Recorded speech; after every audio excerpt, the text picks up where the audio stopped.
नमस्कार मित्रों, स्वागत है आपका हमारे YouTube चैनल हरि ज्ञान उखाराम में। मित्रों, वीडियो पर नए हैं तो लाइक सब्सक्राइब कर लीजिएगा, क्योंकि इस चैनल पर आपको केवल पौराणिक कथाएं सुनने को मिलेगी। तो आइए, जो धोने का काम करता हो वही धोबी है।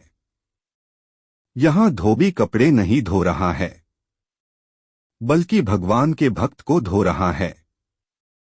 धोबी ही सतगुरु है, जो व्यक्ति के मन के अंतराल में पड़े कचरे को हटाकर उसे स्पष्ट चमका देता है और उसे ईश्वर में मिला देता है।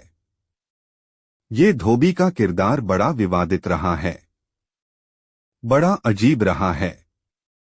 परंतु समझ ले कि यहाँ जब मोह रूपी रावण को मारकर वैराग्य रूपी लक्ष्मण के साथ श्री राम रूपी भक्त राज सिंहासन रूपी ब्रह्मा की स्थिति पाने योग्य हो जाता है, तो उसे धोबी रूपी गुरु द्वारा भक्ति रूपी कर्म अर्थात सीता मैया को अकर्म में डाल दिया जाता है। अर्थात कर्म के होने के भाव को मन के अंतराल से छुड़ाकर अकर्म को ही कर्म में देखने के लिए गुरु जी द्वारा निर्देश करना है। ही धोबी द्वारा सीता का त्याग करवाया जाना है। जैसे एकलव्य का अर्थ एक लक्ष्य है और कुत्ते के भौंकने का अर्थ मन में आने वाले विचार है। जब द्रोण रूपी गुरु प्रकट होते हैं तो अब उसे कहते हैं कि अंगूठा काट दो। इसका अर्थ है जो कर्म कर रहे हो उससे अपने कर्म करने का अभिमान छुड़ा लो तो हो गई सिद्धि। यहाँ अंगूठा अहंकार का प्रतीक है।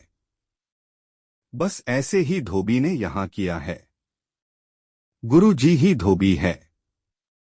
अंत में जब कुछ भी पाना शेष नहीं रहता है, जब वनवास रूपी सांसारिक यात्रा और साधना पूर्ण हो जाती है, तब अंत में गुरु उसे समस्त कर्मों से छुड़ा देते हैं।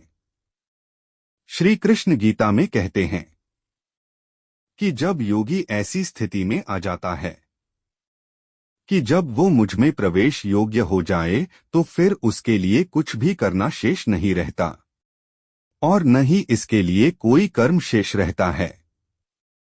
यहाँ तक कि अंत में वो ब्राह्मण श्रेणी का भी नहीं रहता और न ही किसी कर्म में लिप्त रहता। बस यही रामायण का सार है। आज श्री राम जब 14 साल के वनवास को खत्म करके रावण यानी मोह को मार के संसार रूपी लंका को समेटकर राज सिंहासन ब्रह्मा की स्थित पर विराज रहे हैं, तो फिर अब भक्ति वैराग्य और कर्म आदि का साथ तो छूटना ही है। इसमें व्यथा कैसी।